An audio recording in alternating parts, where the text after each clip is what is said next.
नमस्ते। यहाँहरुलाई सेलरोटी त मिठो लाग्छ होला र बनाउन पनि रहर लाग्छ होला, त्यही भएर यो भिडियो हेर्दै हुनुहुन्छ। म यहाँहरुलाई चाहिँ आज सेलरोटी सजिलो तरिकाले कसरी बनाउन सकिन्छ भन्ने कुरा देखाउन गइरहेको छु। यहाँ अगाडि तपाईले देखिरहनु भएको सोली प्रयोग गर्नुभयो भने एकदमै सजिलो हुन्छ। मेरो साथीले सेम सोली प्रयोग गरेको देखेर उहाँकै सल्लाह अनुसार मैले पनि प्रयोग गरे। तपाईले यो डाइरेक्टली किनेर प्रयोग गर्नुभन्दा अगाडि चाहिँ यो सोलीलाई चाहिँ अलिकति चेन्ज गर्नुपर्ने हुन्छ, कस्टमाइज गर्नुपर्ने हुन्छ। त्यो कुरो म देखाउन गएको छु, पुरा भिडियो हेर्नु होला। यो सोलीको लिंक चाहिँ म तल डिस्क्रिप्सनमा नै राखिदिएको छु। यसलाई चाहिँ प्यानकेक ब्याटर डिस्पेन्सर भनेर तपाईले भेट्टाउन सक्नुहुनेछ। जस्तै तपाईले सोली किन्दाखेरि चाहिँ यो आउँछ हैन, स्ट्यान्ड आउँछ। यो प्वाल हुन्छ नि, तपाईले किन्दाखेरि चाहिँ यो प्वाल चाहिँ सानो हुन्छ।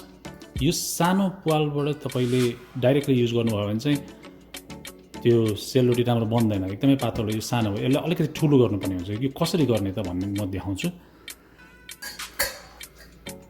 सो के गर्नुपर्छ भन्दाखेरि तपाईले चाहिँ एउटा यो सानो करौती अथवा ह्याक्सॉ हुन्छ है। तपाई अब कुन ठाउँ बसिरहनु भएको छ, यदि अमेरिकातिर बसिरहनु भएको छ भने यस्तो यो हस्की भन्ने यो जुनियर ह्याक्सॉ भन्छ, अथवा घरमै करौती छ भने यो एउटा चाहिन्छ हैन। यसले चाहिँ तपाईले यो सोलीको यो टुप्पा काट्नुपर्ने हुन्छ अलिकति प्वाल ठुलो पार्नलाई।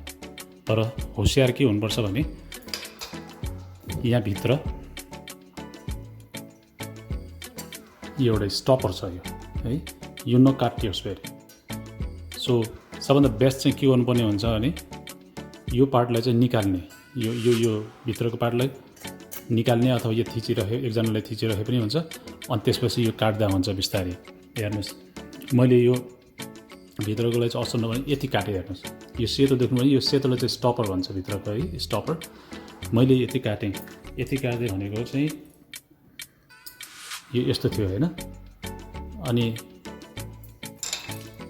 मैले यसरी गर्दाखेरि चाहिँ यति भाग यो निक्ल्यो। मेरो चाहिँ 15 मिलिमिटर जति भएको छ। अनि यो स्टपरलाई चाहिँ मैले काट्नु परेन है, यो स्टपर, किनभने यो स्टपरलाई चाहिँ मैले निकालेको थिएँ। अलिक होशियारताले चाहिँ गर्नुपर्ने हुन्छ। यदि स्टपर पनि काट्यो भने चाहिँ तपाईले अर्को स्टपर रबरको त्यो किन्न सक्नुहुन्छ। रबर भन्दा पनि सिलिकनको किन्न सक्नुहुनेछ। र अर्को कुरा तपाईले यो डिफ्रेन्स देखिरहनु भएको छ, यसको ह्यान्डल खोइ त भन्ने हैन। यो चाहिँ ह्यान्डलै यो फिट भएर आएको हुन्छ है। यो चाहिँ यसको चाहिँ के सजिलो छ भने यो चाहिँ यसको लिंक चाहिँ मैले तल राखिदिएको छु डिस्क्रिप्सनमा हैन। यो चाहिँ तपाईले फिट गर्न सक्नुहुन्छ आफै है। अनि अब यो काटिसकेपछि अलिकति रफ हुन सक्छ है। अब धेरै रफ भयो भने चाहिँ तपाईले फाइलर अथवा भनौँ न यस्तो कुराहरू, यस्तो खालको यो फाइलर, यो पनि त्यो स्टोरहरुमा पाइहाल्छ, होम डिपोहरु यस्तो। अनि यसले चाहिँ तपाईले यो रफ एजेसहरुलाई अलि यो चाहिँ अलिकति फाइल गरेर चाहिँ मजाको गर्न सकिन्छ है, किनभने हातसाथ नकाटियोस् भनेर। सो त्यो गर्नुपर्ने हो। त्यति गरेपछि तपाईको चाहिँ अनि त्यो ब्याटर तपाईको रेडी भइसक्यो। ब्याटर अब तपाईले ब्याटर कसरी बनाउने भन्ने कुरा पनि म डिस्क्रिप्सनमा राखिदिन्छु हैन। त्यसको त टन्नै भिडियोहरु छ, सबैको आफ्नो वे छ। अनि त्यो ब्याटर बनाइसकेपछि यहाँ भित्र यो सोली भित्र यहाँ राखेर चाहिँ यो यसरी थिच्ने। अनि यो अघिको क्लिप पनि हेरिसक्नुभयो। त्यसै बनाउँदाखेरि एकदमै सजिलो।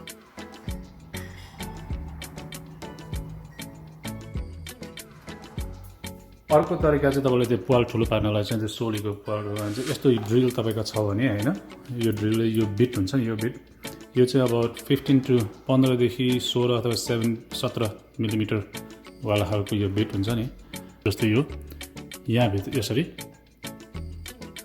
ड्रिल गर्ने बिस्तारै हल्का। तर यो गर्नुभन्दा अगाडि चाहिँ यो फेरि यो हुन्छ नि, यो पनि यसो थिच्नु, यो ताकि रबरमा नपरोस्। सो यहाँबाट ड्रिल गरेर अलिकति ठुलो पार्नु मिल्छ। र मलाई चाहिँ सजिलो चाहिँ यही ह्याक्सॉ अथवा करौती युज गरेर भएको थियो हैन।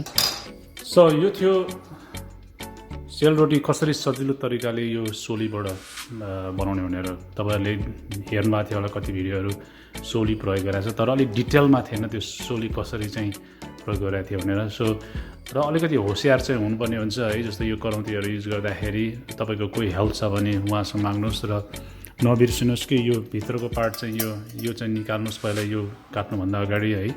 अलिकति होसियार चाहिँ हुनुपर्छ। तर यो एकदम सजिलो छ यो चलायो भने चाहिँ। सो मैले चाहिँ यो बाहिर बनाएर चाहिँ यो स्टोभ हेर्नुहोस् है, यो ग्यासबाटै चल्ने हो। यसको लिङ्क पनि तल डिस्क्रिप्सनमा राखिदिन्छु। एकदम सजिलो खालको स्टोभ छ। यहाँ तेल तताइरहेको छ, तेल तात्यो कि तातेन भनेर चाहिँ अलिकति यसो टेस्ट गरौँ। त्यो अलिकति थाहा पाउँछ। सो अब ट्राई गरौँ।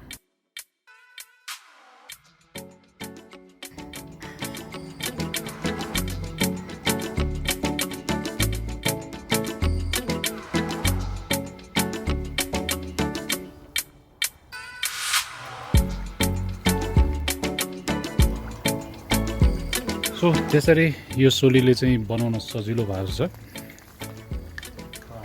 अब त्यो ब्याटरको मिक्स चाहिँ अब तपाईँहरूले अब कसरी बनाउनुहुन्छ होइन, त्यो मैले तल मेरो आफ्नो रेसिपी पनि राखेको छु। अब ब्याटर चाहिँ अब तपाईँको आफ्नो इच्छाले अथवा त्यो चाहिँ प्र्याक्टिस चाहिन्छ। अब र होपफुली तपाईँले सेलरोटी बनाउन सक्नुहुनेछ। यदि तपाईँहरूको केही क्वेसन केही जिज्ञासा छ भने तल कमेन्टमा लेखिदिनु होला, अथवा तपाईँले यस्तो प्रयोग गर्नुभएको छ भने पनि तल लेखिदिनु होला। र अरू कुनै सजिलो तरिका छ भने तल कमेन्टमा अवश्य लेख्नु होला। हाम्रो यो भिडियो हेरिदिनु भएकोमा धेरै धेरै धन्यवाद। Thank you.